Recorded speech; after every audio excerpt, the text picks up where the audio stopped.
Malankara Catholic ടിവിയുടെ കാറ്റഗേസിസ് മതബോധനം എന്ന പരമ്പരയിലേക്ക് എല്ലാ പ്രേക്ഷകർക്കും സ്വാഗതം. കഴിഞ്ഞ 4 എപ്പിസോഡുകളിലായി നമ്മൾ മലങ്കര സുറിയാനി കത്തോലിക്ക സഭയുടെ 4 ക്ലാസ്സുകൾ ക്രമമായി പഠിക്കുകയായിരുന്നു. 1-ാം ക്ലാസ് ദൈവത്തിന് സ്തുതി, 2-ാം ക്ലാസ് തൃത്വൈക ദൈവത്തിന് സ്തുതി, 3-ാം ക്ലാസ് യേശുമിശിഹായിക്ക് സ്തുതി, 4-ാം ക്ലാസ് കാരുണ്യവാനായ ദൈവത്തിന് സ്തുതി. അപ്പോൾ ദൈവത്തിന് സ്തുതി എന്ന് അവസാനിക്കുന്ന ഗ്ലോറി ടു ഗോഡ് എന്ന രീതിയിൽ അവസാനിക്കുന്ന 4 ക്ലാസ്സുകളാണ് നമ്മൾ പഠിച്ചത്.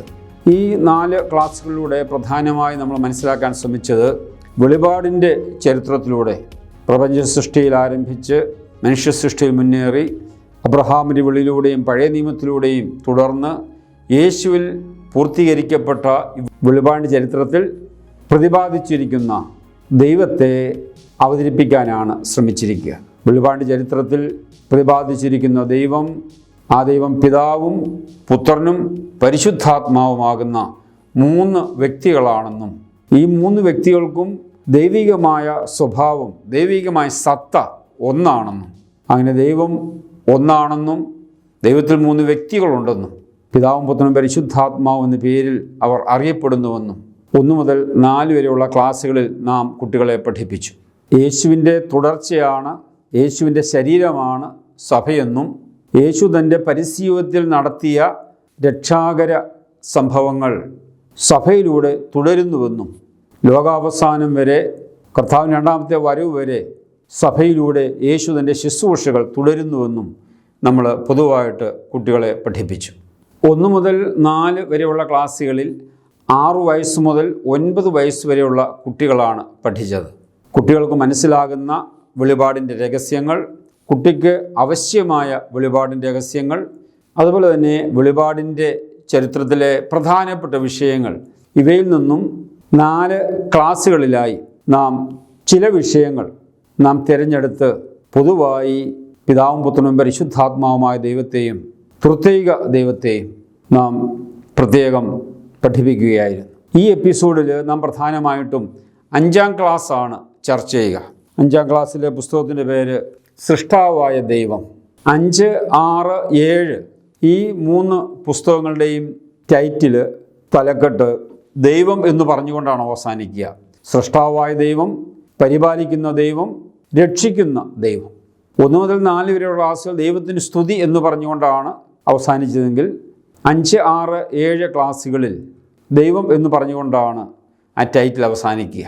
സൃഷ്ടാവായ ദൈവം, പരിപാലിക്കുന്ന ദൈവം, രക്ഷിക്കുന്ന ദൈവം. 1 മുതൽ 4 വരെയുള്ള ക്ലാസ്സുകളിൽ പ്രപഞ്ച സൃഷ്ടി മുതൽ യേശുവിൽ പൂർണ്ണമായ വെളിപാടിൻ്റെ രഹസ്യങ്ങളിലെ ചില വിഷയങ്ങൾ നാം കുട്ടിയെ പഠിപ്പിക്കുവാൻ ശ്രമിച്ചെങ്കിൽ 5, 6, 7 ക്ലാസ്സുകളിലൂടെ ഈ വെളിപാടിൻ്റെ ചരിത്രം ക്രമമായും തുടർച്ചയായും വ്യക്തമായും കുട്ടികളെ പഠിപ്പിക്കാനാണ് നമ്മൾ താല്പര്യപ്പെടുക. 5-ാം ക്ലാസ്സിൽ പ്രത്യേകമായിട്ട് പ്രപഞ്ച സൃഷ്ടി മുതൽ, മനുഷ്യ സൃഷ്ടി മുതൽ, അബ്രഹാമിൻ്റെ വിളി, അബ്രഹാമിന് ശേഷം ഇസ്ഹാക്ക്, യാക്കോബ്, യാക്കോബിൻ്റെ മകനായ യൗസേപ്പ്, അതുപോലെ തന്നെ മോശ, കനാൻ നാട്ടിലേക്ക് എത്തിച്ച ജോഷുവ, പ്രധാനപ്പെട്ട വെളിപാടിൻ്റെ ചരിത്രത്തിലെ വിഷയങ്ങൾ എല്ലാം തന്നെ ക്രമമായി നാം ഈ 5-ാം ക്ലാസ്സിൽ ചർച്ച ചെയ്യുകയാണ്. ചുരുക്കത്തിൽ 5-ാം ക്ലാസ്സിൻ്റെ പ്രധാന ചർച്ചാ വിഷയം വെളിപാടിൻ്റെ ചരിത്രം, പ്രപഞ്ച സൃഷ്ടി മുതൽ ഇസ്രായേൽ ജനം കനാൻ നാട്ടിലെത്തിയതുവരെയുള്ള വെളിപാടിൻ്റെ ചരിത്രം ക്രമമായും തുടർച്ചയായും കുട്ടികൾക്ക് വ്യക്തമായി മനസ്സിലാക്കി കൊടുക്കുക. ആരാണ് ദൈവം? ആ ചോദ്യത്തിന് വെളിപാടിൻ്റെ ചരിത്രത്തിലൂടെ വിശുദ്ധലിഖിതത്തിൻ്റെ അടിസ്ഥാനത്തിൽ വ്യക്തമായി കുട്ടിക്ക് ബോധ്യം നൽകുക എന്നുള്ളതാണ്. 1 മുതൽ 4 വരെ ക്ലാസ്സുകളിൽ ദൈവത്തെ പൊതുവായി നമ്മൾ അവതരിപ്പിച്ചെങ്കിൽ വെളിപാടിൻ്റെ ചരിത്രത്തിലൂടെ, വിശുദ്ധലിഖിതത്തിലൂടെ ആരാണ് ദൈവം എന്ന് കൃത്യമായിട്ട് കുട്ടിയെ പഠിപ്പിക്കാനാണ് 5-ാം ക്ലാസ്സിലൂടെ ലക്ഷ്യം വെക്കുക. 5, 6, 7 ക്ലാസ്സുകൾ തുടർച്ചയായിട്ട് മുൻപോട്ട് പോകുന്ന ക്ലാസ്സുകളാണ്. പ്രപഞ്ച സൃഷ്ടി മുതൽ ഇസ്രായേൽ ജനം കനാൻ നാട്ടിലെത്തുന്നതുവരെ 5-ാം ക്ലാസ്സിൽ വിശുദ്ധലിഖിതത്തെ അടിസ്ഥാനമാക്കി നാം പഠിച്ചുവെങ്കിൽ 6-ാം ക്ലാസ് പരിപാലിക്കുന്ന ദൈവം എന്ന ടൈറ്റിലിൽ ഇസ്രായേൽ ജനം കനാൻ നാട്ടിൽ, വാഗ്ദത്ത നാട്ടിൽ എത്തിയതു മുതൽ യേശുമിശിഹ വരെയുള്ള സംഭവങ്ങളെ ക്രമമായി അവതരിപ്പിച്ചിരിക്കുകയാണ്. ന്യായാധിപന്മാരുടെയും രാജാക്കന്മാരുടെയും പ്രവാചകന്മാരുടെയും ഒക്കെ ഇടപെടലിലൂടെ ഇസ്രായേലിനെ പരിപാലിക്കുന്ന ദൈവം. 7ാം ക്ലാസ്സിൽ യേശുമിശിഹായുടെ ജനനം മുതൽ യേശുമിശിഹ മരിച്ച് ഉത്ഥാനം ചെയ്ത് പരിശുദ്ധാത്മാവിനെ അയക്കുന്നത് വരെയുള്ള സംഭവങ്ങൾ അവതരിപ്പിച്ചുകൊണ്ട് രക്ഷിക്കുന്ന ദൈവം. അപ്പോൾ 5, 6, 7 ക്ലാസ്സുകളിൽ വിശുദ്ധ ലിഖിതം ക്രമമായി അവതരിപ്പിക്കാനാണ് ശ്രമിച്ചിരിക്കുക. 1 മുതൽ 4 വരെയുള്ള ക്ലാസ്സുകളിൽ വിശുദ്ധ ലിഖിതം, ആരാധനക്രമം, സഭാചരിത്രം, ക്രിസ്ത്യ ജീവിതം, ഈ വിഷയങ്ങളെല്ലാം നമ്മൾ പൊതുവായി അവതരിപ്പിച്ചു. 5 മുതൽ 10 വരെയുള്ള ക്ലാസ്സുകളിൽ നമുക്കറിയാം 4 ഭാഗങ്ങളായി തിരിച്ചാണ് വിഷയങ്ങൾ അവതരിപ്പിച്ചിരിക്കുക. 1-ാം ഭാഗം ബൈബിള്, 2-ാം ഭാഗം ആരാധനക്രമം, 3-ാം ഭാഗം സഭാചരിത്രം, 4-ാം ഭാഗം ക്രിസ്തീയ ജീവിതം. എന്തുകൊണ്ടാണ് ഈ 4ആയിട്ട് തിരിച്ചിരിക്കുന്നത് എന്നതിനെക്കുറിച്ച് നമ്മൾ ആദ്യ ക്ലാസ്സുകളിൽ പങ്കുവച്ചതാണ്.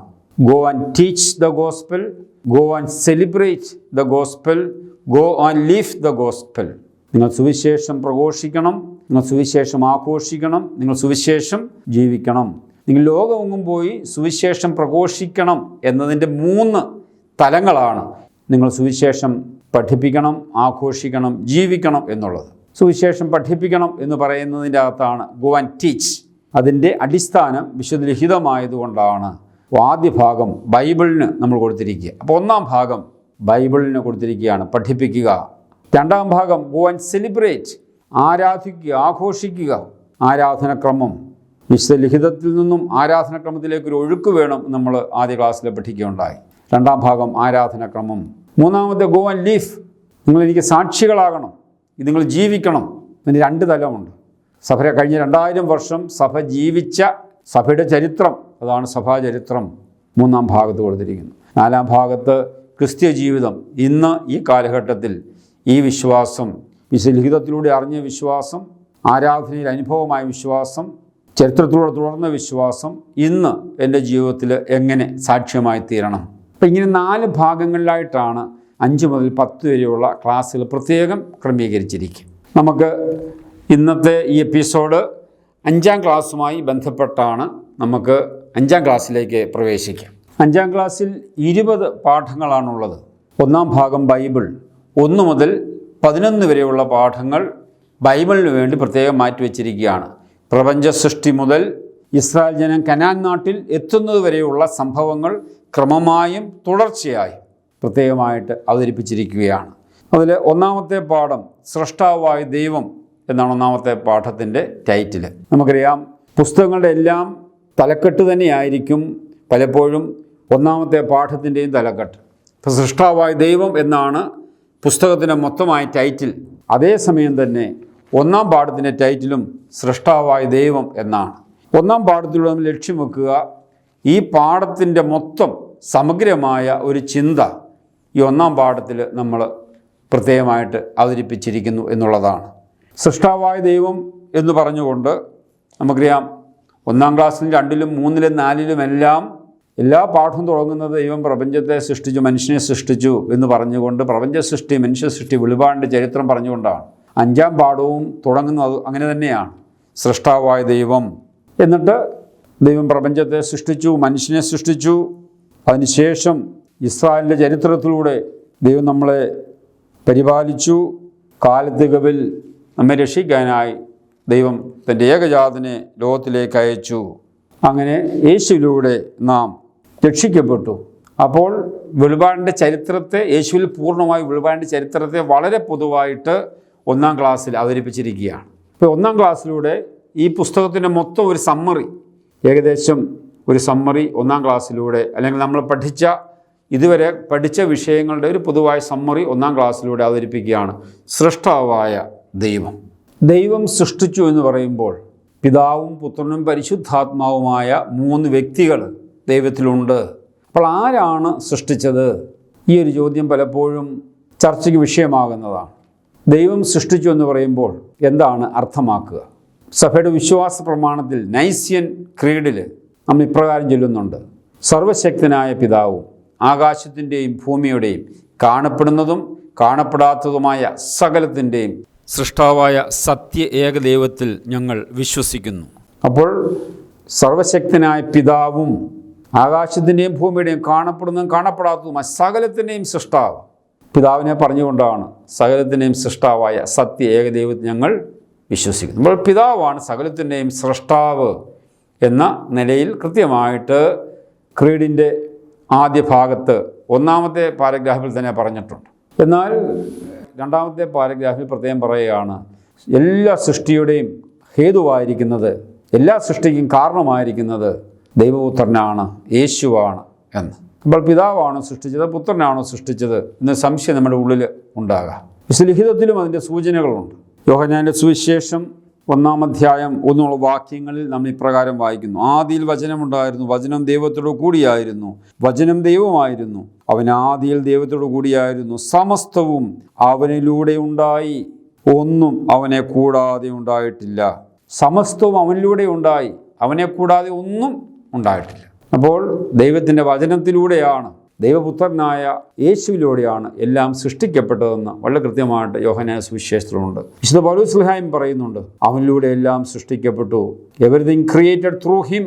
അപ്പോൾ സൃഷ്ടാവായ ദൈവം എന്ന് നമ്മൾ പറയുമ്പോൾ നമ്മൾ എന്താണ് മനസ്സിലാക്കേണ്ടത്?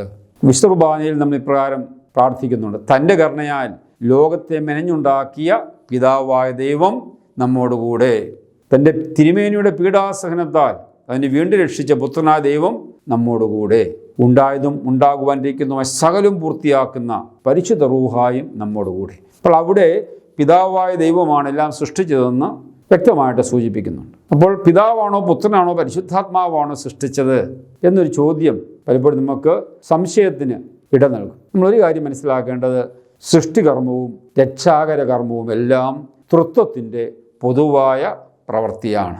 ആ ഒരു കാര്യം ആദ്യമായി മനസ്സിലാക്കുക. സൃഷ്ടിയും രക്ഷയുമെല്ലാം തൃത്വത്തിൽ ഏതെങ്കിലും ഒരു വ്യക്തിയുടെ പ്രവൃത്തി എന്നതിലുപരി അത് തൃത്വത്തിൻ്റെ കൂട്ടായ പ്രവർത്തനമാണ്. പിതാവ് സൃഷ്ടിച്ചു എന്ന് പറയുമ്പോൾ പിതാവിൽ നിന്നാണ് എല്ലാ ഇച്ഛയും ആരംഭിക്കുക. The principal source, the ആർക്കെ.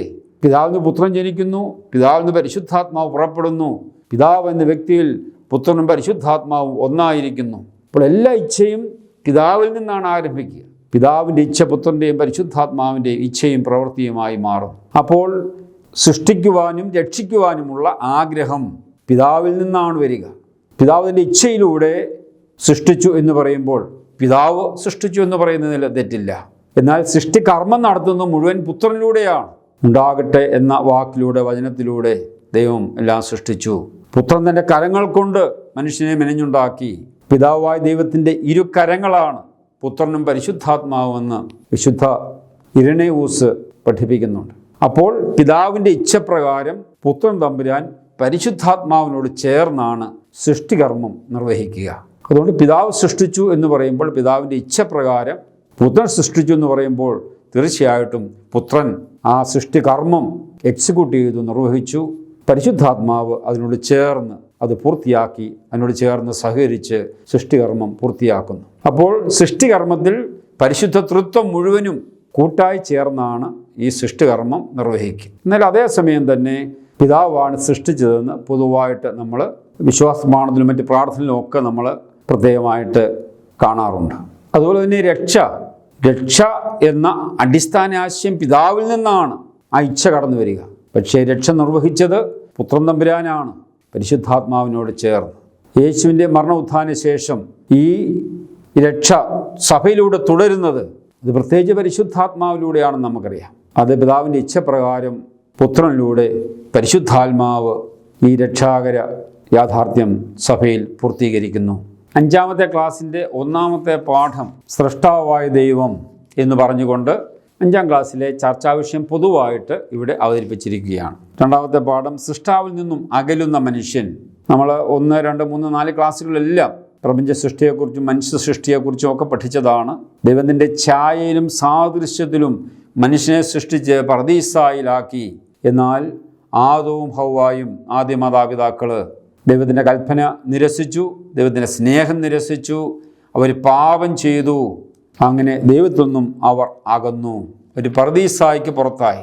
വിഷയങ്ങളെല്ലാം നമ്മൾ ക്രമേണയായിട്ട് 1 മുതൽ 4 വരെ ക്ലാസ്സിൽ പഠിച്ചതാണ്. അത് വീണ്ടും കുട്ടിയെ നമ്മൾ ഓർപ്പിക്കുകയാണ് ഈ 2-ാമത്തെ ക്ലാസ്സിലൂടെ. സൃഷ്ടാവിൽ നിന്നും അകലുന്ന മനുഷ്യൻ പാപത്തിൻ്റെ ആരംഭം എന്ന് പറഞ്ഞുകൊണ്ട് ആദ്യ മാതാപിതാക്കളുടെ പാപത്തിൻ്റെ സാഹചര്യത്തെ കുറെ കൂടെ വ്യക്തമായിട്ട് ഇവിടെ സൂചിപ്പിക്കുകയാണ്. അതിനുശേഷം വീണ്ടും പാപം തുടരുന്നു.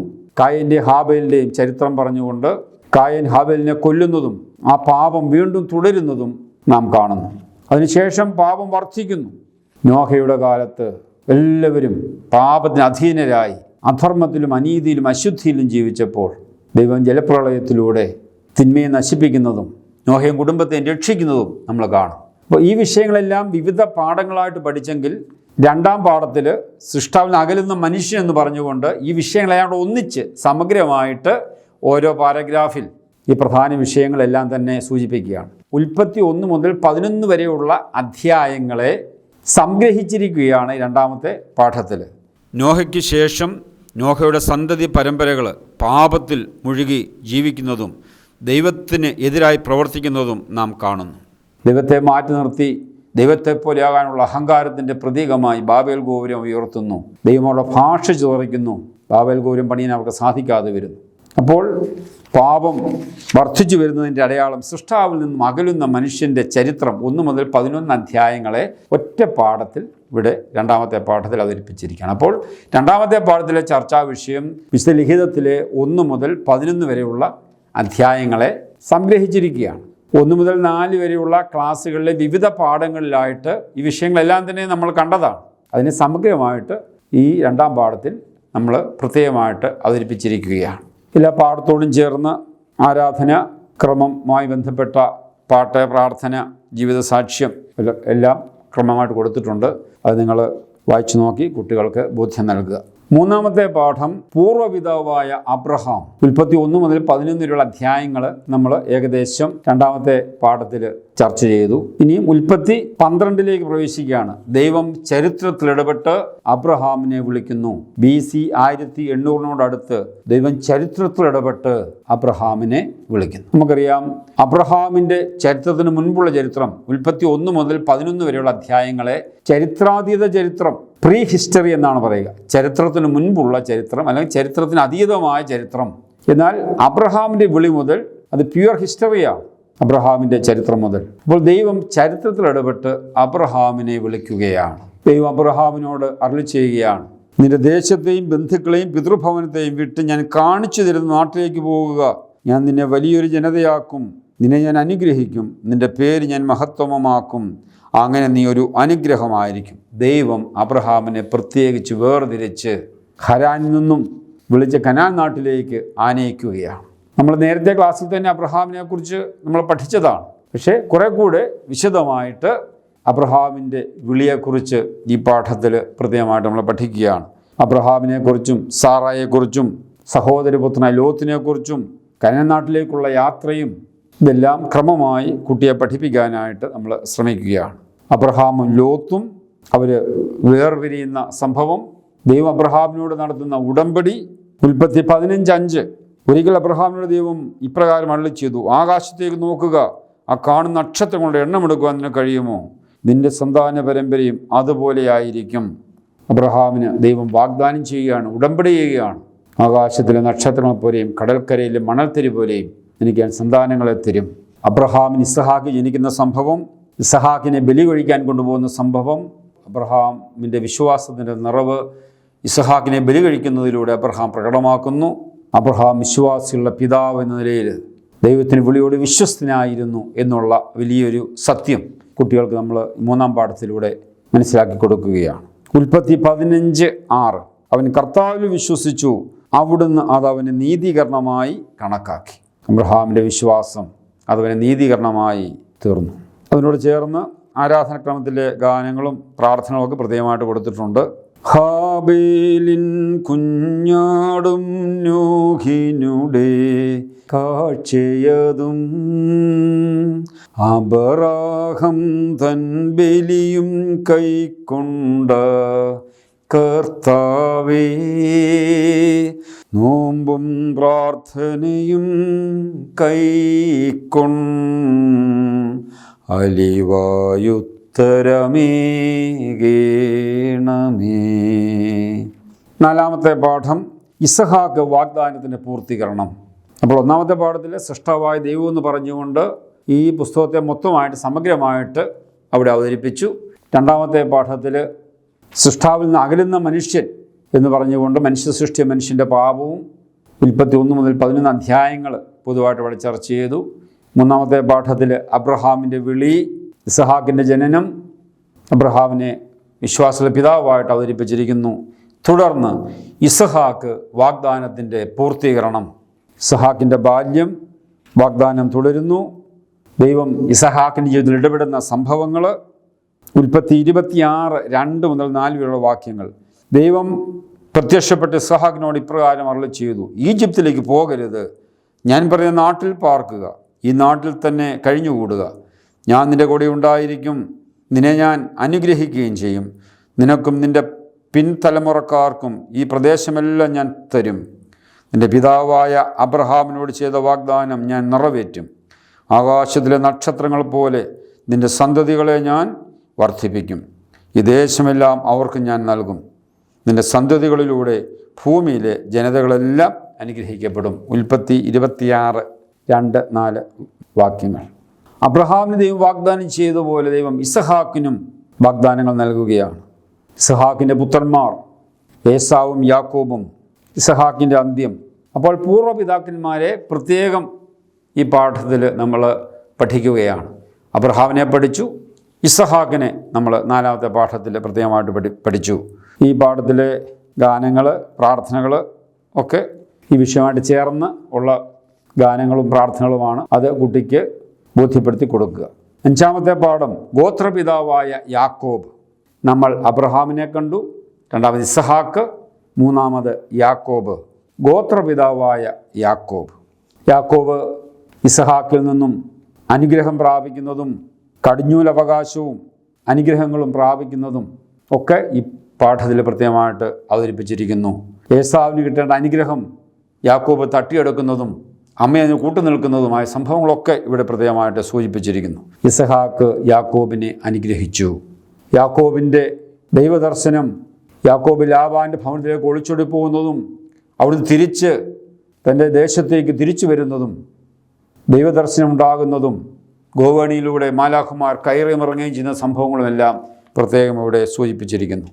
ഉൽപ്പത്തി 28 10 മുതൽ 20 വരെയുള്ള വാക്യങ്ങളിലൂടെ ഈ സംഭവം പ്രത്യേകമായിട്ട് ഇവിടെ അവതരിപ്പിച്ചിരിക്കുന്നു. ദൈവദർശനമുണ്ടായ സ്ഥലത്തിന് ബഥേൽ എന്നവൻ പേരിട്ടു. ഇനിമേൽ നീ യാക്കോബ് എന്നല്ല ഇസ്രായേൽ എന്ന് വിളിക്കപ്പെടും, കാരണം ദൈവത്തോടും മനുഷ്യരോടും നീ മല്ലിട്ട് ജയിച്ചിരിക്കുന്നു. ഉൽപ്പത്തി 32 അധ്യായം 22 മുതൽ 32 വരെയുള്ള വാക്യങ്ങൾ. ശേഷം യാക്കോബിൻ്റെ വിവാഹം, യാക്കോബിൻ്റെ 12 മക്കൾ, യാക്കോബിൻ്റെ അന്ത്യം, ഇതെല്ലാം ഈ പാഠഭാഗത്ത് പ്രത്യേകമായിട്ട് നൽകിയിരിക്കുകയാണ്. അബ്രഹാം, ഇസഹാക്ക്, യാക്കോബ് പൂർവ്വപിതാക്കന്മാരായ 3 പിതാക്കന്മാരെ പ്രത്യേകമായിട്ട് ക്രമമായി ഉൽപ്പത്തി പുസ്തകത്തിലെ 12 അധ്യായം മുതലുള്ള ഭാഗങ്ങൾ തുടർച്ചയായിട്ട് അവതരിപ്പിച്ചിരിക്കുകയാണ്. 6ാമത്തെ പാഠത്തിൽ ഭരണാധികാരിയായ യോസഫ്, യാക്കോബിൻ്റെ മകനായ ജോസഫ് ഇസ്രായേൽ ചരിത്രത്തിലെ ഒരു നിർണായക വ്യക്തിയായി തീരുകയാണ്. ഈജിപ്തിലെ ഭരണാധികാരിയാകുന്നതും അങ്ങനെ യാക്കോബും കുടുംബവും ഈജിപ്തിൽ വന്ന് പാർക്കുന്നതും അവിടെ അവർ വളർന്നു വരുന്നതും 430 വർഷക്കാലം ഈജിപ്തിൽ അവർ അടിമകളായി കഴിയുന്നതുമായ സംഭവങ്ങളെല്ലാം 6ാമത്തെ പാഠത്തിൽ ഭരണാധികാരിയായ യോസഫിൻ്റെ സ്വപ്നങ്ങൾ, യോസഫ് ഈജിപ്തിൽ, ഇസ്രായേൽ ജനം ഈജിപ്തിലേക്ക്, അവസാനം യോസഫിൻ്റെ അന്ത്യം, ഇത്രയും കാര്യങ്ങൾ പറഞ്ഞുകൊണ്ടാണ് 6ാമത്തെ പാഠം അവസാനിക്കുക. 430 വർഷം ഈജിപ്തിൽ അടിമകളായി കഴിഞ്ഞ അവരെ രക്ഷിക്കാനായി ദൈവം പ്രത്യേകം തിരഞ്ഞെടുത്ത വ്യക്തിയാണ് മോശ. മോശയെക്കുറിച്ച് കഴിഞ്ഞ ക്ലാസ്സിൽ നമ്മൾ വളരെ ഹ്രസ്വമായി നമ്മൾ പഠിക്കുകയുണ്ടായി. എന്നാൽ മോശയെക്കുറിച്ച് കുറെ കൂടി വ്യക്തമായിട്ട് മോശയുടെ ജീവിതത്തെ പ്രത്യേകമായിട്ട് അവതരിപ്പിച്ചുകൊണ്ട് 7ാമത്തെ പാഠം മോശയെ ദൈവം വിളിക്കുന്നു. മോശയുടെ ബാല്യം, മോശയെ ദൈവം വിളിക്കുന്നത്, മുൾപ്പടർപ്പിൽ അഗ്നി കത്തി നിൽക്കുന്നതും മുൾപ്പടർപ്പ് ചാമ്പലാകാത്തതും ദൈവത്തെ ദർശിക്കുന്നതുമായ സംഭവങ്ങൾ, മോശയെ ദൈവം വിളിക്കുന്ന പ്രത്യേക ഭാഗം നമ്മൾ ഇവിടെ കാണുകയാണ്. പുറപ്പാടിൻ്റെ പുസ്തകത്തിലേക്ക് പ്രവേശിക്കുകയാണ്. അപ്പോൾ ഉൽപ്പത്തി നമ്മൾ കഴിഞ്ഞു, ഇനി പുറപ്പാടിൻ്റെ പുസ്തകം, ഉൽപ്പത്തി പുറപ്പാട് 2ാമത്തെ പുസ്തകത്തിലേക്ക് പ്രവേശിക്കുകയാണ്. വിശുദ്ധലിഖിതത്തിലെ പുറപ്പാട് 3, 5, 6 ഇപ്രകാരം ദൈവം മോശയോട് അരുളി ചെയ്തു: അടുത്തു വരരുത്, നിന്റെ ചെരുപ്പഴിച്ചു മാറ്റുക. എന്തുകൊണ്ടെന്നാൽ നീ നിൽക്കുന്ന സ്ഥലം പരിശുദ്ധമാണ്. ഞാൻ നിൻ്റെ പിതാക്കന്മാരുടെ ദൈവമാണ്. അബ്രഹാമിൻ്റെയും ഇസ്ഹാക്കിൻ്റെയും യാക്കോബിൻ്റെയും ദൈവം. ദൈവം വീണ്ടും പറഞ്ഞു, ഞാൻ നിന്നെ ഫറവോയുടെ അടുത്തേക്ക് അയക്കാം, നീ എൻ്റെ ജനമായ ഇസ്രായേൽ മക്കളെ ഈജിപ്തിൽ നിന്നും പുറത്ത് കൊണ്ടുവരണം. അപ്പോൾ മോശയെ ദൗത്യം ഏൽപ്പിക്കുന്ന ഭാഗമാണ് 7-ാമത്തെ പാഠത്തിൽ നമ്മൾ കണ്ടത്. അവിടെ പ്രത്യേകമായിട്ട് ഗാനങ്ങളും പ്രാർത്ഥനയൊക്കെ കൊടുത്തിട്ടുണ്ട്. പുലർകാലി ഗിരിമുകളിൽ മൂശ കണ്ടൊരു ദർശനം അതിലായി, ഞായറാഴ്ച പ്രഭാത പ്രാർത്ഥനയ്ക്ക് ചൊല്ലുന്ന ഗാനമാണ്. അപ്പോൾ മോശയുമായി ബന്ധപ്പെട്ട ഗാനങ്ങൾ, പ്രാർത്ഥനകളൊക്കെ ഇവിടെ ക്രമമായിട്ട് കൊടുത്തിട്ടുണ്ട്. പാഠം 8, അടിമത്തത്തിൽ നിന്നും മോചനം. ഇസ്രായേൽ ജനത്തെ ഈജിപ്തിൻ്റെ അടിമത്തത്തിൽ നിന്നും മോചിപ്പിക്കാൻ മോശയുടെ നേതൃത്വത്തിൽ പ്രവർത്തനം ആരംഭിക്കുന്നു. ഈജിപ്തിലെ അവർ അടിമത്തത്തിൽ നിന്നും ഫറവോൻ അവരെ മോചിപ്പിക്കാതിരുന്നപ്പോൾ 10 ബാധകൾ അയച്ച് ദൈവം അവരെ ശിക്ഷിക്കുന്നത് നമ്മൾ കാണുന്നുണ്ട്. പുറപ്പാട് 11:5 10 ബാധകളെക്കുറിച്ചുള്ള പ്രത്യേക പരാമർശം. അവസാനം ഇസ്രായേൽ ജനം ദൈവത്തിൻ്റെ പ്രത്യേക ഇടപെടൽ മൂലം ഈജിപ്തിൽ നിന്ന് മോചിപ്പിക്കപ്പെടുന്ന സംഭവം. ഇസ്രായേൽ പെസഹ ആചരിക്കുന്നു. ആ പെസഹ സംഭവം പ്രത്യേകമായിട്ട് വിവരിച്ചിരിക്കുന്നു. ഇസ്രായേൽ മോചിക്കപ്പെടുന്നു. അങ്ങനെ ഇസ്രായേൽ ജനം ഈജിപ്തിൽ നിന്നും അവർ മോചിപ്പിക്കപ്പെടുകയാണ്. ചെങ്കടൽ കടക്കുന്നതും ദൈവം അത്ഭുതം പ്രവർത്തിക്കുന്നതുമായ സംഭവങ്ങളെല്ലാം തന്നെ ഈ പാഠത്തിൽ പ്രത്യേകമായിട്ട് സൂചിപ്പിച്ചിട്ടുണ്ട്. 9-ാമത്തെ പാഠം മരുഭൂമിയിലെ യാത്ര. ഈജിപ്തിൽ നിന്നും ഇസ്രായേൽ ജനം ചെങ്കടൽ കടന്ന് മരുഭൂമിയിലൂടെയുള്ള അവരുടെ യാത്ര. പ്രതിസന്ധികളിലും പ്രയാസങ്ങളിലും ദൈവം കൂടെ നടക്കുന്ന അനുഭവം. പുറപ്പാട് 15, 22, 27 മാറായിലെ കയ്പുള്ള വെള്ളം മധുരമുള്ളതാക്കി തീർക്കുന്നു. അവർക്ക് വിശന്നപ്പോൾ മഞ്ഞയും കാടപ്പക്ഷിയും നൽകി, ഞാൻ നിങ്ങൾക്കായി ആകാശത്തിൽ നിന്ന് അപ്പം വർഷിക്കും. പുറപ്പാട് 16, 1 മുതൽ 36 വരെയുള്ള വാക്യങ്ങൾ. അവർക്ക് ദാഹിച്ചപ്പോൾ പാറയിൽ നിന്ന് വെള്ളം ദൈവം പ്രത്യേകമായിട്ട് നൽകുന്നു. പുറപ്പാട് 17, 1 മുതൽ 7 വരെയുള്ള വാക്യങ്ങൾ. അതിനുശേഷം മോശയെ കർത്താവ് പ്രത്യേകം വിളിച്ച് ഉടമ്പടി ചെയ്യുകയാണ്. മോശയിലൂടെ ഇസ്രായേൽ ജനവുമായിട്ട് ഉടമ്പടി ചെയ്യുകയാണ്. നിങ്ങൾ എൻ്റെ വാക്ക് കേൾക്കുകയും എൻ്റെ ഉടമ്പടി പാലിക്കുകയും ചെയ്താൽ നിങ്ങളെല്ലാ ജനങ്ങളിലും വെച്ച് എനിക്ക് ഏറ്റവും പ്രിയപ്പെട്ട എൻ്റെ സ്വന്തം ജനമായിരിക്കും. പുറപ്പാട് 19:5 സീനായ് മലയിൽ വെച്ച് അങ്ങനെ ഇസ്രായേൽ ജനത്തിന് ദൈവം മോശയിലൂടെ 10 കൽപ്പനകൾ നൽകുന്നു. പുരോഹിതനായ അഹ്റോൻ ഒരു പിത്തള സർപ്പത്തെ ഉയർത്തുന്ന മരുഭൂമിയിലൂടെ യാത്ര ചെയ്തപ്പോൾ അവർക്ക് സർപ്പദംശനമേറ്റപ്പോൾ പിത്തള സർപ്പത്തെ ഉയർത്തി അതിനെ നോക്കിയവരൊക്കെ രക്ഷപ്പെട്ട സംഭവം. സംഖ്യാപുസ്തകം 21:7 അവസാനം ഇസ്രായേൽ ജനം കനാൻ നാട്ടിലേക്ക് പ്രവേശിക്കുന്ന സംഭവം. 10-ാം പാഠം മോശയുടെ മരണവും ജോഷുവായ്ക്ക് നേതൃത്വം നൽകുന്നതും. ജോഷുവയുടെ നേതൃത്വത്തിൽ ഇസ്രായേൽ ജനം യോർദാൻ നദി കടന്ന് കനാൻ നാട്ടിലേക്ക് പ്രവേശിക്കുന്നതും ജോഷുവയുടെ നേതൃത്വവും ജോഷുവയുടെ അന്ത്യവുമെല്ലാം 10-ാമത്തെ പാഠത്തിൽ പ്രത്യേകമായിട്ട് നേതൃത്വം ജോഷുവായ്ക്കെന്ന് പറഞ്ഞുകൊണ്ട് പ്രത്യേകമായിട്ട് ഇവിടെ നൽകിയിട്ടുണ്ട്. 11-ാം പാഠം ഇസ്രായേൽ വാഗ്ദത്ത നാട്ടിൽ. ഇസ്രായേൽ ജനം ജോഷുവ നേതൃത്വത്തിൽ വാഗ്ദത്ത നാട്ടിൽ എത്തി. അതിനുശേഷം അവർക്ക് നേതൃത്വം നൽകുന്ന ന്യായാധിപന്മാർ, തുടർന്ന് രാജാക്കന്മാർ, പ്രവാചകന്മാർ, പ്രതീക്ഷയോടെ ഇരുന്ന ജനം എന്ന് പറഞ്ഞുകൊണ്ട് 11-ാമത്തെ പാഠം അവസാനിക്കുകയാണ്. ഇസ്രായേൽ ജനം വാഗ്ദത്ത നാട്ടിൽ പ്രവേശിച്ചതുവരെയുള്ള സംഭവങ്ങൾ സൂചിപ്പിച്ചുകൊണ്ട് സൃഷ്ടാവായ ദൈവം എന്ന പാഠത്തിൻ്റെ ബൈബിൾ ഭാഗം ഇവിടെ അവസാനിക്കുകയാണ്. ഇസ്രായേൽ ജനം കാനാൻ നാട്ടിൽ പ്രവേശിച്ചു, വാഗ്ദത്ത നാട്ടിൽ പ്രവേശിച്ചു. പ്രവേശിച്ചതിന് ശേഷമുള്ള യേശു വരെയുള്ള സംഭവങ്ങളെ വളരെ സമഗ്രമായിട്ട് ഈ 11-ാം പാഠത്തിൽ പറഞ്ഞ് അവസാനിപ്പിച്ചിരിക്കുകയാണ്. സത്യത്തിൽ ഈ 11-ാം പാഠത്തിൻ്റെ കൂടുതൽ വിശദീകരണങ്ങളാണ് 6-ാം ക്ലാസ്സിൽ ഇനിയും നമ്മൾ കാണുക. പരിപാലിക്കുന്ന ദൈവം എന്ന് പറഞ്ഞുകൊണ്ട് വാഗ്ദത്ത നാട്ടിൽ പ്രവേശിച്ച ജനം ന്യായാധിപന്മാരിലൂടെയും രാജാക്കന്മാരിലൂടെയും പ്രവാചകന്മാരിലൂടെയും എങ്ങനെ നയിക്കപ്പെടുന്നു എന്ന് 6-ാം ക്ലാസ്സിൽ നമ്മൾ പ്രത്യേകമായിട്ട് ബൈബിളിൻ്റെ ഭാഗത്ത് പഠിക്കും. ആ ഭാഗങ്ങളെല്ലാം കൂടെ ക്രോഡീകരിച്ചുകൊണ്ട് ഒറ്റ പാഠമാക്കിയിരിക്കുകയാണ്. ന്യായാധിപന്മാർ എന്ന് പറഞ്ഞുകൊണ്ട് 1 പാരഗ്രാഫ്, രാജാക്കന്മാർ 1 പാരഗ്രാഫ്, പ്രവാചകന്മാർ 1 പാരഗ്രാഫ്, പ്രതീക്ഷയോടെ ഇരുന്ന ജനം. സത്യത്തിൽ കനാനിൽ പ്രവേശിച്ചത് മുതൽ യേശു വരെയുള്ള സംഭവങ്ങളെ വളരെ സമഗ്രമായിട്ട് 11-ാം ക്ലാസ്സിൽ അവതരിപ്പിച്ചിരിക്കുകയാണ്.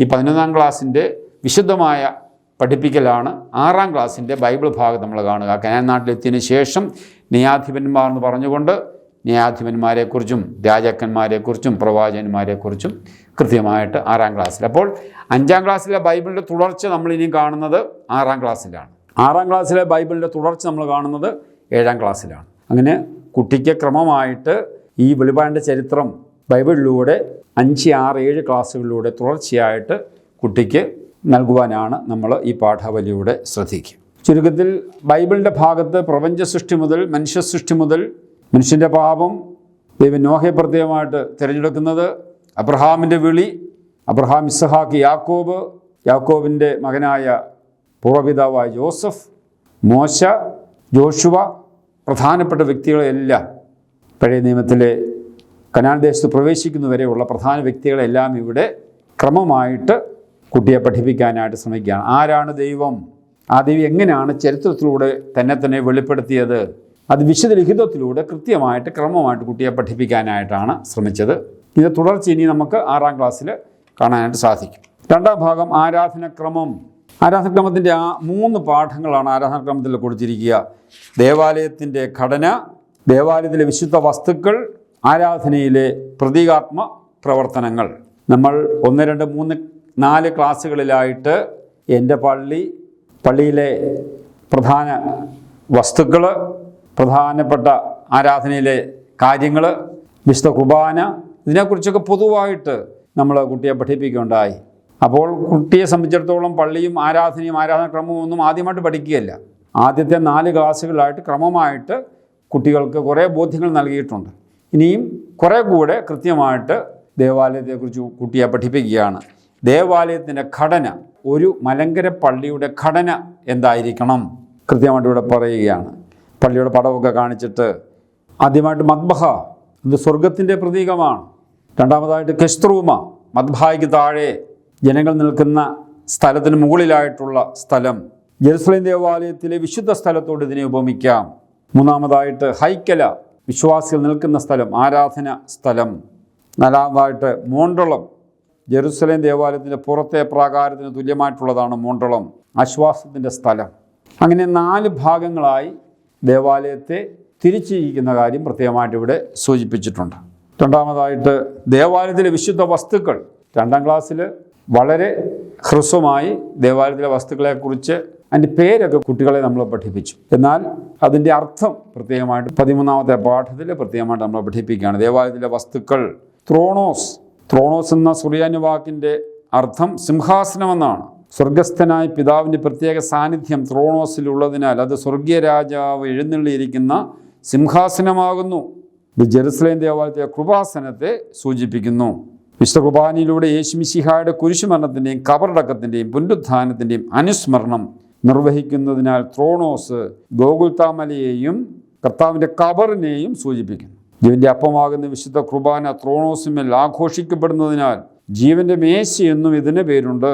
ത്രോണോസിന്മേൽ വിശുദ്ധ കുർബാന എന്ന യാഗം അർപ്പിക്കുന്നതിനാൽ യാഗപീഠം എന്നും ഇതിനെ വിളിക്കുന്നു. ത്രോണോസ് നമ്മുടെ കർത്താവിനെ പ്രതിനിധാനം ചെയ്യുന്നു. അതുകൊണ്ടാണ് ദേവാലയത്തിൽ പ്രത്യേക സാന്നിധ്യം ദർശിച്ചുകൊണ്ട് വിശ്വാസികൾ ഭക്തിയാദരപൂർവ്വം പ്രാർത്ഥിക്കും. അപ്പോൾ ത്രോണോസ്, തബലീത്ത, ചെറിയ ത്രോണോസ്, വിശുദ്ധ കുർബാന അർപ്പിക്കുന്നതിന് കാസായും പീലാസായും വയ്ക്കുന്ന ചെറിയ പലകയാണ് തബലീത്ത. കൂദാശ ചെയ്യപ്പെട്ട ത്രോണോസിലും തബലീത്തയുടെ ഉപയോഗം അനുപേക്ഷണീയമത്രേ. അത്യാവശ്യ അവസരങ്ങളിൽ കൂദാശ ചെയ്യപ്പെട്ട ത്രോണോസ് ഇല്ലെങ്കിലും തബലീത്താമേൽ വിശുദ്ധ കുർബാന അർപ്പിക്കാവുന്നതാണ്. തബലീത്ത രക്ഷാകരമായ കുരിശിനെ സൂചിപ്പിക്കുന്നു.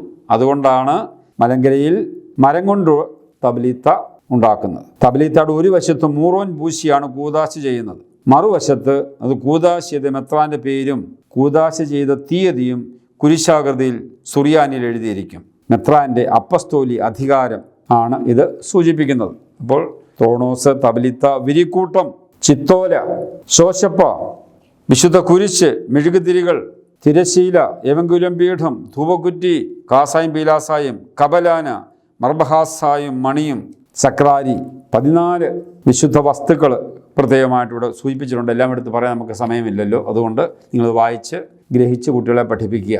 അപ്പോൾ ദേവാലയത്തിലെ വിശുദ്ധ വസ്തുക്കളെക്കുറിച്ച് കൃത്യമായ ബോധ്യം കുട്ടിക്ക് നൽകുക. അവിടെ എന്തൊക്കെ കാര്യങ്ങളാണ് ഉപയോഗിക്കുന്നത് എന്ന് അവർക്ക് മനസ്സിലാകുന്നതിന് വേണ്ടിയാണ്. 14ാമത്തെ പാഠം ആരാധനയിലെ പ്രതീകാത്മ പ്രവർത്തനങ്ങൾ. നമുക്കറിയാം, ദേവാലയത്തിൻ്റെ സ്ട്രക്ചർ നമ്മൾ കണ്ടു. ദേവാലയത്തിലെ വിശുദ്ധ വസ്തുക്കൾ എന്തൊക്കെയാണെന്ന് കണ്ടു. ഈ ദേവാലയത്തിൽ നമ്മൾ നടത്തുന്ന പ്രത്യേകമായി പ്രതീകാത്മകമായ പ്രവൃത്തികൾ, അത് കുട്ടിയെ ബോധ്യപ്പെടുത്താനാണ് ഈ 14ാമത്തെ പാഠം. കിഴക്കോട്ട് തിരിഞ്ഞു നിന്ന് പ്രാർത്ഥിക്കുന്നത്. കിഴക്കോട്ട് തിരിഞ്ഞു നിന്ന് പ്രാർത്ഥിക്കും. നമുക്കറിയാം, നമ്മൾ മലങ്കര പാരമ്പര്യത്തിൽ പ്രാർത്ഥിക്കാൻ നിൽക്കുമ്പോഴേക്കും കിഴക്ക് എവിടെയാണെന്ന് ചോദിച്ച് കിഴക്കോട്ട് തിരിഞ്ഞു നിന്നാണ് പ്രാർത്ഥിക്കുക. നമുക്കറിയാം, കിഴക്കോട്ട് തിരിഞ്ഞു നിന്ന് പ്രാർത്ഥിക്കുന്നതിന് പല കാരണങ്ങളുണ്ട്. ആദിമസഭയിൽ യേശുവിനെ നീതി മഹാസൂര്യനായി അവർ കരുതിയിരുന്നു. അപ്പോൾ സൂര്യൻ കിഴക്ക് ഉദിക്കുന്നതിനാൽ ഉദയസൂര്യൻ യേശുവിൻ്റെ ഒരു പ്രതീകമായിട്ട് അവർ കരുതിയിരുന്നു. അപ്പോൾ നീതി മഹാസൂര്യൻ എന്ന നിലയിൽ യേശു എന്ന വ്യക്തിയും സൂര്യനുമായി അവർ ചേർത്ത് വെച്ച് ചിന്തിച്ചിരുന്നു. അതുകൊണ്ട് സൂര്യൻ ഉദിക്കുന്നത് കിഴക്കായതുകൊണ്ട് കിഴക്കോട്ട് നോക്കി നിന്ന് പ്രാർത്ഥിക്കാൻ അവർ താല്പര്യപ്പെട്ടു. അതുപോലെ തന്നെ പർദീസ കിഴക്കായി സ്ഥാപിക്കപ്പെട്ടു എന്നുള്ളതാണ് മറ്റൊരു ചിന്താധാര. കർത്താവിൻ്റെ രണ്ടാമത്തെ വരവ് കിഴക്ക് നിന്നായിരിക്കും. അതുകൊണ്ട് കർത്താവിൻ്റെ രണ്ടാമത്തെ വരവിനെ പ്രതീക്ഷിച്ചാണ് നമ്മൾ ഈ ലോകത്തിൽ കഴിയുന്നത്, ഈ ലോകത്തിൽ നാം ജീവിക്കുന്നത്. അപ്പോൾ ആ രണ്ടാമത്തെ വരവിനെ നോക്കി നിൽക്കുന്നു, രണ്ടാമത്തെ വരവിനെ നോക്കി പാർക്കുന്നു. അതുകൊണ്ടാണ് നമ്മൾ കിഴക്കോട്ട് തിരിഞ്ഞെന്ന് പ്രാർത്ഥിക്കുക. മലങ്കര പള്ളികൾ കിഴക്ക് പടിഞ്ഞാറായിട്ട് പ്രത്യേകമായിട്ട് നിർമ്മിക്കുന്നതിൻ്റെയും കാരണം ഇത് തന്നെയാണ്. അതുകൊണ്ടാണ് മരിച്ചുപോയവരെ നമ്മൾ കിഴക്കോട്ട് മുഖം വരത്തൊക്കെ പോലാണ് നമ്മൾ കബറടക്കം നടത്തുന്നത്, സംസ്കരിക്കുന്നത്. അപ്പോൾ കിഴക്കോട്ട് തിരിഞ്ഞ് പ്രാർത്ഥിക്കുന്നത്, കുരിശു വരയ്ക്കുന്നതിൻ്റെ അർത്ഥം എന്തുകൊണ്ടാണ് നിന്നുകൊണ്ട് പ്രാർത്ഥിക്കുന്നത്? കുമ്പിടിയിൽ നമ്മുടെ നെറ്റിയും മൂക്കും കരങ്ങളും മുട്ടും കാൽപാദവും എല്ലാം തറയിൽ മുട്ടി സാഷ്ടാംഗം പ്രണാമം ചെയ്യുകയാണ്. നമ്മുടെ ചിന്തയും ശ്വാസവും നമ്മുടെ കഴിവും നമ്മുടെ പ്രവൃത്തികളും നമ്മുടെ മാർഗങ്ങളും വഴികളുമെല്ലാം ദൈവസന്നിധിയിൽ പൂർണ്ണമായി സമർപ്പിക്കുന്ന ഒരു പ്രവൃത്തിയാണ് കുമ്പിടിയിൽ. ഇനിയും തല വണങ്ങുന്നത്, കുർബാന മധ്യ പല പ്രാവശ്യം തല വണങ്ങും. എന്തിനാണ് തല വണങ്ങുന്നത്? കൈ തുറന്നു പിടിച്ച് പ്രാർത്ഥിക്കുക. സ്വർഗസ്ഥനായ പിതാവ് എന്ന പ്രാർത്ഥന കൈ തുറന്നു പിടിച്ചുകൊണ്ട് പ്രാർത്ഥിക്കുന്നത്. ധൂപാർപ്പണം, പള്ളിക്കകത്തൂടെയും പുറത്തൂടെയും നടത്തുന്ന പ്രദക്ഷിണങ്ങൾ. അപ്പോൾ ഈ ആരാധന ക്രമത്തിലെ പ്രതീകാത്മ പ്രവർത്തനങ്ങളെ പ്രത്യേകമായിട്ട് അവതരിപ്പിക്കാനാണ് 14ാമത്തെ പാഠത്തിലൂടെ പരിശ്രമിക്കുക. അപ്പോൾ ആരാധനക്രമത്തിൽ 3 പാഠങ്ങളാണ് നമ്മൾ പറഞ്ഞു. ദേവാലയത്തിൻ്റെ ഘടന, അതുപോലെ തന്നെ ദേവാലയത്തിലെ വിശുദ്ധ വസ്തുക്കൾ, ദേവാലയത്തിലെ പ്രതീകാത്മ പ്രവർത്തനങ്ങൾ. 3ാം ഭാഗം സഭാചരിത്രം. കണ്ടോ, 3ാം ഭാഗത്തിലേക്ക് പ്രവേശിക്കുകയാണ്. അപ്പോൾ 5ാം ക്ലാസ് മുതൽ കൃത്യമായിട്ട് തിരിച്ചാണ് കൊടുത്തിരിക്കുക. ബൈബിള്, ആരാധനക്രമം, 3ാം ഭാഗം സഭാചരിത്രം. സഭാചരിത്രത്തിൽ 2 പാഠങ്ങളാണ് പ്രത്യേകമായിട്ട് സഭാചരിത്രത്തിൽ നൽകിയിരിക്കുക. മലങ്കര സുറിയാനി കത്തോലിക്ക സഭയിലെ കാലം ചെയ്ത പിതാക്കന്മാർ. 5ാം ക്ലാസ്സിൽ മലങ്കര സഭയെക്കുറിച്ചാണ് പ്രത്യേകമായിട്ട് ഇവിടെ ചർച്ച ചെയ്യുക. സഭയെക്കുറിച്ച് പറയുമ്പോൾ തീർച്ചയായിട്ടും സഭയിലെ പിതാക്കന്മാരുമായി ബന്ധപ്പെടുത്തി ആ ചരിത്രം അവതരിപ്പിക്കാനാണ് പ്രത്യേകമായിട്ട് നമ്മൾ ശ്രമിക്കുക. 1, 2, 3, 4 ക്ലാസ്സുകളിലായിട്ട് നമ്മൾ ചില പാഠങ്ങൾ മലങ്കര സഭയെക്കുറിച്ച് പറയുകയുണ്ടായി. നമ്മുടെ സഭയുടെ പേര് മലങ്കര സുറിയാനി കത്തോലിക്ക സഭ എന്നാണെന്നും യുവാനിയസ് പിതാവിനെയൊക്കെ നമ്മൾ പരിചയപ്പെടുത്തുകയുണ്ടായി. എന്നാൽ ഈ 2 പാഠങ്ങളിലൂടെ മലങ്കര സഭയുടെ ചരിത്രത്തെ മൊത്തമായിട്ട് നമുക്ക് സമഗ്രമായിട്ട് കുട്ടികളെ പിതാക്കന്മാരിലൂടെ അവതരിപ്പിക്കാനാണ് ശ്രമിക്കുക. മലങ്കര സുറിയാനി കത്തോലിക്ക സഭയിലെ കാലം ചെയ്ത പിതാക്കന്മാർ, കർത്തൃസന്നിധിയിലേക്ക് വാങ്ങിപ്പോയ പിതാക്കന്മാർ. 12 പിതാക്കന്മാരുടെ പേരാണ് ഈ പുസ്തകത്തിൽ ഇപ്പോൾ കൊടുത്തിരിക്കുക. എന്നാൽ നമുക്കറിയാം, ഡൽഹി ഭദ്രാസനത്തിൻ്റെ അധ്യക്ഷനായിരുന്ന വന്യനായ ജേക്കബ് മാർ ബർണബാസ് മെത്രാപ്പോലീത്ത 2021 നമുക്കറിയാം കർത്തൃസന്നിധിയിലേക്ക് യാത്രയായി. അതിനു മുൻപാണ് ഈ പുസ്തകം പബ്ലിഷ് ചെയ്തത്. അതുകൊണ്ട് പിതാവിൻ്റെ പേര് ഇതിനകത്ത് പ്രത്യേകം കൊടുത്തിട്ടില്ല. അപ്പോൾ പിതാവിനെ കൂടെ കൂട്ടിയാൽ 13 പിതാക്കന്മാർ, മലങ്കര സഭയിലെ പിതാക്കന്മാർ കർത്തൃസന്നിധിയിലേക്ക് യാത്രയായിട്ടുണ്ട്, കാലം ചെയ്തിട്ടുണ്ട്. ഈ പുസ്തകത്തിൽ 12 പേരുടെ പേര് മാത്രമേ കൊടുത്തിട്ടുള്ളൂ. ഗീവറീസ് മാർ യുവാനിയോസ് മെത്രാപ്പോലീത്ത 1953 പിതാവ് കാലം ചെയ്തു. യാക്കോബ് മാർ തിയോഫിലോസ് മെത്രാപ്പോലീത്ത 1956 കാലം ചെയ്തു. തോമസ് മാർ ദിയോസ്കോറോസ് മെത്രാപ്പോലീത്ത 1943 കാലം ചെയ്തു. ജോസഫ് മാർ സേവ്യോറിയോസ് മെത്രാപ്പോലീത്ത 1955 കാലം ചെയ്തു. സക്കറിയാസ് മാർ അത്തനാസിയോസ് മെത്രാപ്പോലീത്ത 1977 കാലം ചെയ്തു. ഐസക് മാർ യൂഹാനൻ മെത്രാപ്പോലീത്ത 1987 കാലം ചെയ്തു. ബെനഡിക്ട് മാർ ഗ്രിഗോറിയോസ് മെത്രാപ്പോലീത്ത 1994 കാലം ചെയ്തു. ലോറൻസ് മാർ അപ്രേം മെത്രാപ്പോലീത്ത 1997 കാലം ചെയ്തു.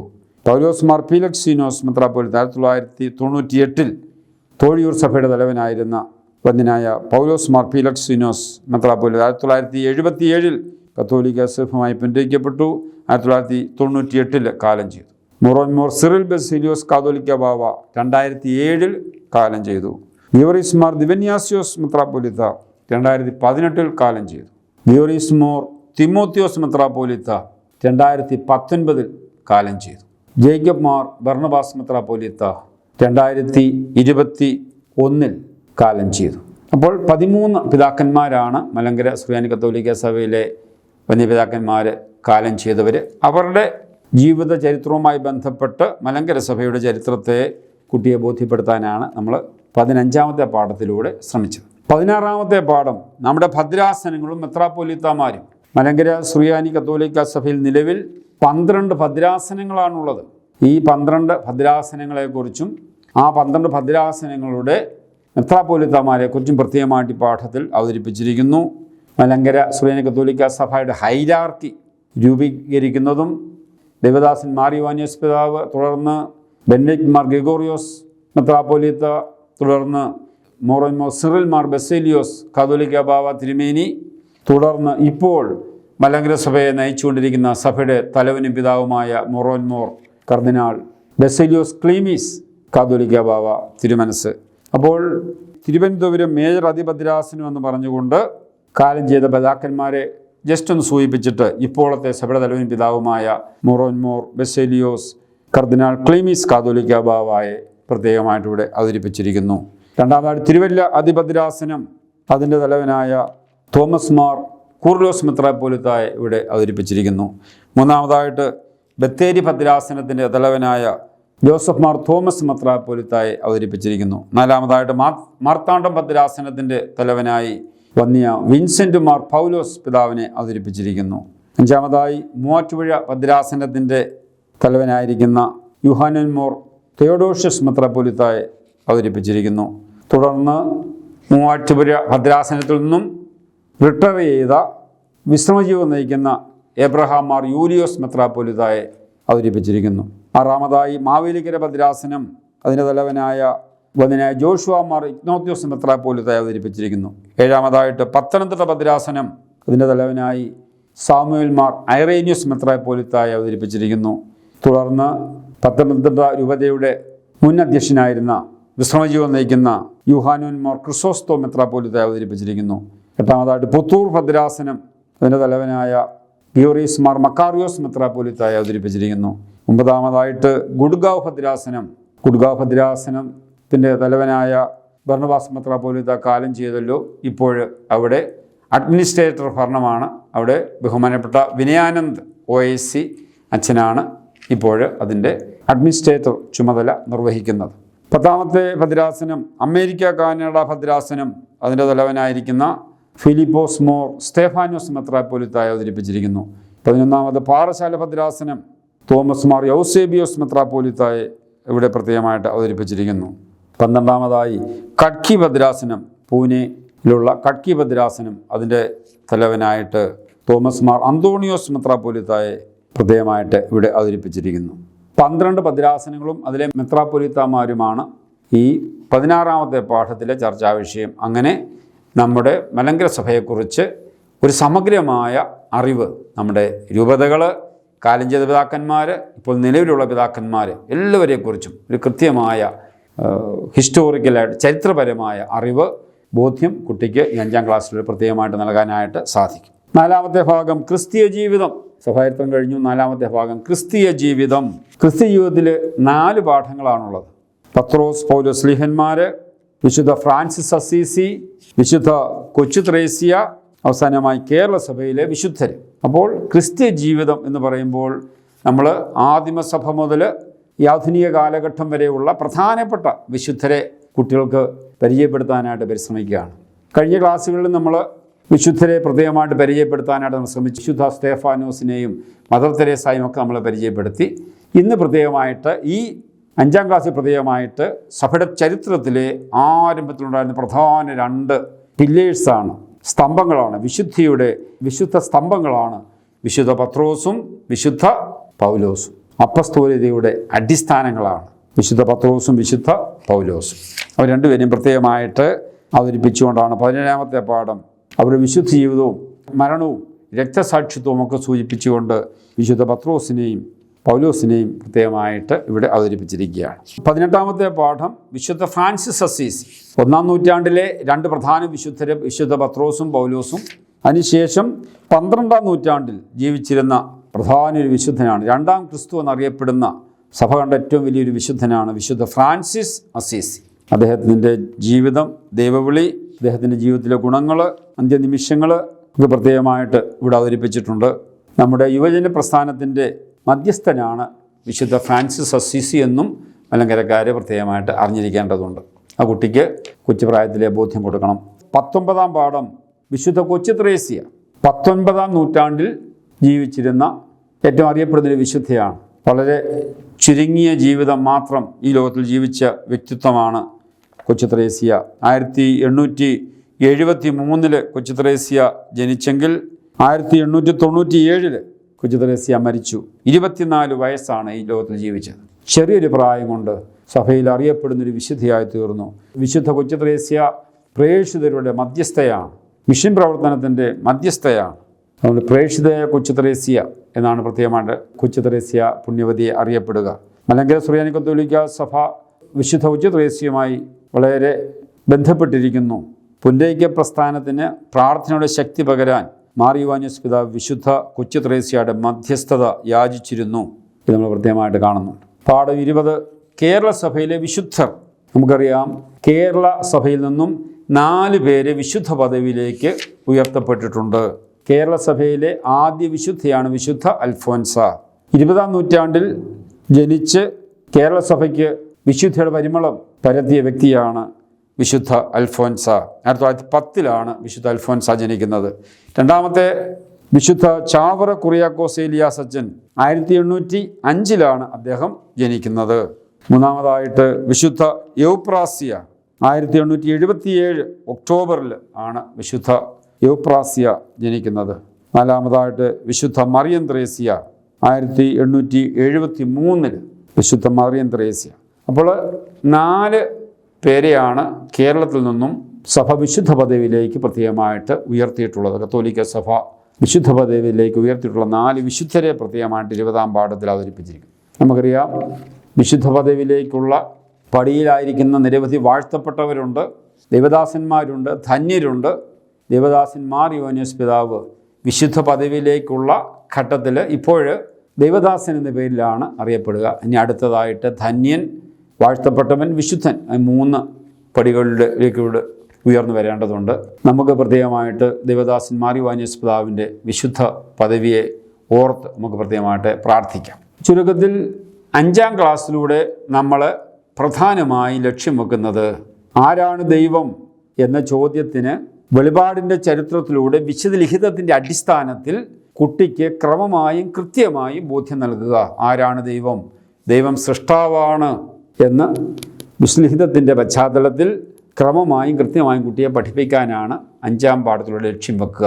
ബൈബിളിന് കൂടുതൽ ഊന്നൽ കൊടുത്തുകൊണ്ട് ബൈബിളിൻ്റെ ചരിത്രം പ്രത്യേകമായിട്ട് അവതരിപ്പിച്ചുകൊണ്ട് ബൈബിൾ ഭാഗം കൂടുതൽ പഠിപ്പിക്കാനാണ് ഈ 5-ാം പാഠത്തിലൂടെ ലക്ഷ്യം വെക്കുക. അതുകൊണ്ടാണ് ആദ്യത്തെ 11 പാഠങ്ങളും വിശുദ്ധ ലിഖിതത്തിലെ പാഠങ്ങളാണ്. തുടർന്ന് ആരാധനക്രമം, സഭാചരിത്രം, ക്രിസ്തുജീവിതം 3 ഭാഗത്തിനൂടെ ചേർന്ന് നമുക്ക് 9 പാഠങ്ങളേ ഉള്ളൂ. അപ്പോൾ സൃഷ്ടാവായ ദൈവം എന്ന ടൈറ്റിലൂടെ വിശുദ്ധ ലിഖിതത്തിന് കൂടുതൽ പ്രാധാന്യം നൽകിക്കൊണ്ട് വെളിപാടിൻ്റെ ചരിത്രത്തിൽ ദൈവം ഇടപെട്ട ആദ്യ നിമിഷങ്ങളെ അവതരിപ്പിക്കാനാണ് പ്രത്യേകമായിട്ട് പരിശ്രമിക്കുക. 5-ാം ക്ലാസ് മുതൽ 7-ാം ക്ലാസ് വരെ കുട്ടികളെ പഠിപ്പിക്കാനായി പുതിയ അധ്യാപക സഹായമുണ്ട്. 1 മുതൽ 4 വരെ 2 അധ്യാപക സഹായം ഉണ്ടായിരുന്നു. എന്നാൽ 5, 6, 7 ക്ലാസ്സുകൾക്ക് പഴയ അധ്യാപക സഹായം 4 വരെ ഉള്ളൂ. 5, 6, 7 ക്ലാസ്സുകളായിട്ട് പുതിയ അധ്യാപക സഹായം ക്രമീകരിച്ചിട്ടുണ്ട്. അതുകൊണ്ട് ഈ പുസ്തകം നിങ്ങൾക്ക് രൂപതാ കേന്ദ്രങ്ങളിലും കാതോലിക്കയിലും ലഭിക്കുന്നതാണ്. ഈ പുസ്തകങ്ങളും വായിച്ച് ഓരോ പാഠവും എങ്ങനെ അവതരിപ്പിക്കണം എന്ന് കൂടുതൽ വ്യക്തമായി പഠിച്ച് നിങ്ങൾക്ക് ക്ലാസ്സുകൾ അവതരിപ്പിക്കാവുന്നതാണ്. 5-ാം ക്ലാസ്സിലെ അധ്യാപകർ കുട്ടികളോട് ബൈബിള് ക്ലാസ്സിൽ കൊണ്ടുവരാൻ പറയണം. കൂടാതെ തന്നെ ക്ലാസ്സിൽ വെച്ച് തന്നെ ബൈബിൾ തുറക്കാനും ഓരോ പുസ്തകങ്ങൾ എടുക്കാനും കുട്ടികളെ പ്രത്യേകമായിട്ട് പഠിപ്പിക്കണം. 5, 6, 7 ക്ലാസ്സുകളിലൂടെ ബൈബിളിൻ്റെ പഴയ നിയമം, പുതിയ നിയമം എന്നീ ഭാഗങ്ങൾ കൃത്യമായിട്ട് കുട്ടികൾക്ക് പരിചയപ്പെടുത്തി കൊടുക്കണം. അതുകൊണ്ട് ബൈബിളുമായിട്ട് പരിചയം കുട്ടികൾക്ക് നൽകാനായിട്ട് പ്രത്യേകമായിട്ട് പരിശ്രമിക്കണം. ഈ എപ്പിസോഡ് ഇവിടെ അവസാനിക്കുകയാണ്. അടുത്ത എപ്പിസോഡിൽ നമുക്ക് മലങ്കര സുറിയാനി കത്തോലിക്ക സഭയുടെ പാഠാവലിയുടെ 6-ാം ക്ലാസ് നമുക്ക് പഠിക്കാം. എല്ലാവരെയും ദൈവം ധാരാളമായിട്ട് അനുഗ്രഹിക്കട്ടെ.